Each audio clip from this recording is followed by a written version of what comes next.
was an avid cyclist, a carpenter. He would often be bicycling to jobs with 50 pounds of tools and boards on his bike. He was hit by a car, an SUV, in a hit-and-run accident on the Eastern Parkway right near the Brooklyn Museum of Art. He called me from the street and said he'd been hit and he didn't know what to do, and I could tell he was not of a proper mind and that he needed immediate ambulance. And he said, but the police will take my bike away. They will steal my bike. And he rode with his bike to his home. 2 days later, the concussion killed him as he was biking in Manhattan. He lost consciousness and died. Gene was never recorded as one of the many mounting toll of people who have died from vehicle violence in this city. He and thousands like him who've been injured or even killed never show up in the numbers because the police never show up to assist them. Just as I was in an accident, I still don't know what happened, riding in the bike lane on my way to Coney Island. And all of a sudden, I came to out of a deep fog, thinking, where am I? Oh, I'm on my bike. Where am I? I'm facing the wrong way. I'm going back towards downtown Brooklyn. What happened? And I realized the whole side of my body was blood and my helmet was completely crushed. And I still have no idea what happened, but I lost 42 minutes of my life in a concussion event. This is what biking in New York is about. These scars, these broken ribs. This is not a good city if biking means risking your life. If biking means risking accidents. If the children here are not safe, then the city is not safe. We all have our scars, and we also have our scars from rising CO2 and climate change. We all went through Hurricane Sandy. We've all seen what happens when the storms get worse and worse, when the heat waves get worse, and we know that the city is trying to counter it all by increasing so-called electric vehicles. This means that we now have 65,000 bicycle delivery guys in this city being routed through a company called Relay that you should all investigate. It's worse than Uber. And this company is deploying fleets of immigrant workers paid horrible wages, and they're riding bikes with throttles. They're not bicycles, they're motorcycles disguised as bicycles. We have 22,000 city bikes deployed across the city. We have hundreds of these Revel and Lime electric mopeds now, and there will be more. We're going to have electric scooters. We're going to have electric everything all over the city. And what does that mean?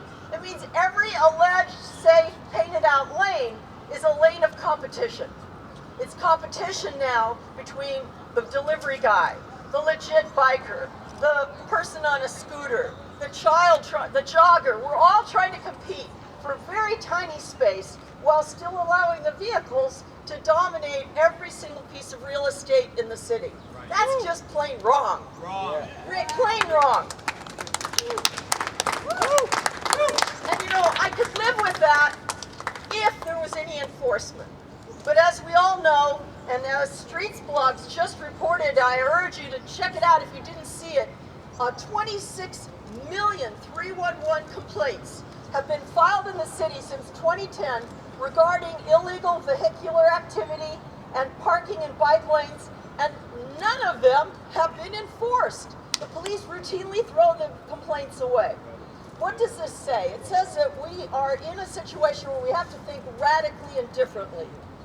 Painting out a lane, coming up with some little way of putting little posts or a little bit of concrete somewhere to say this is supposed to be safe for bikes, and this is supposed to be safe for pedestrians, and this is supposed to be anything goes for vehicles, is just not a solution.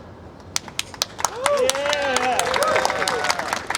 We won't deal with congestion in this city by putting more electric vehicles in the streets. We won't deal with congestion in this city without thinking big. What does thinking big mean? Look at what's been done in Amsterdam, Rotterdam, Gothenburg, all over Denmark, all over the Netherlands. They've come up with amazing highways for bicycles. You can live, and Paris is now building superhighways for bikes only coming in from the suburbs to Paris. We have to think wow, what would that look like? Now, Eric Adams, as a candidate, has rhetorically said he favors bicycle highways. We have no idea what that actually means or what he would really do. We have to make him tell us what that actually means and tell us what he would actually do if he is elected mayor of New York. But I can tell you that if you continue to think the way people my age, and I'm an old lady, if people my age think it's all like, oh, is that politically realistic? Oh, who will pay for it? Oh, the Democratic Party isn't ready for that yet. Screw that. There's a reason it's 16-year-olds that organize this rally.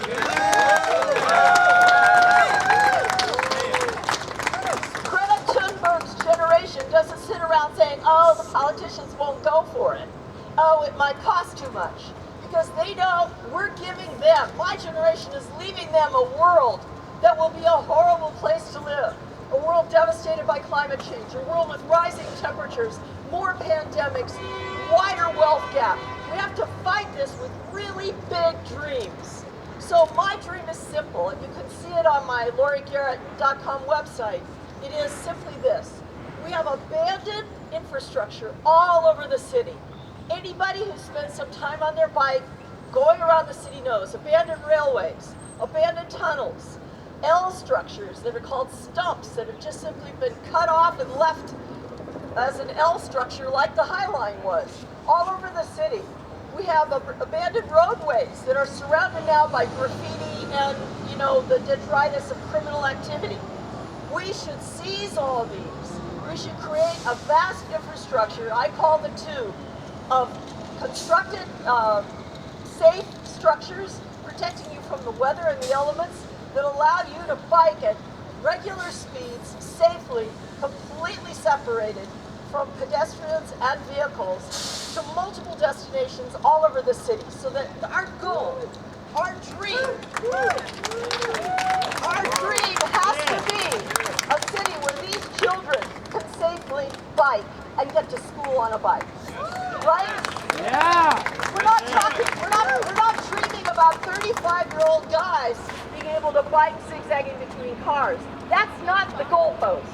The goalpost is people my age or older riding to see their grandchildren and feeling safe on a bike doing so. Yeah. So I ask all of you to look at Oscar and Oliver and Adam and Mustafa, the boys that organized this rally, and ask, why do the 16-year-olds have to lead all the rest of the adults? Because we don't dare to dream, and they do. So join them. Thank you.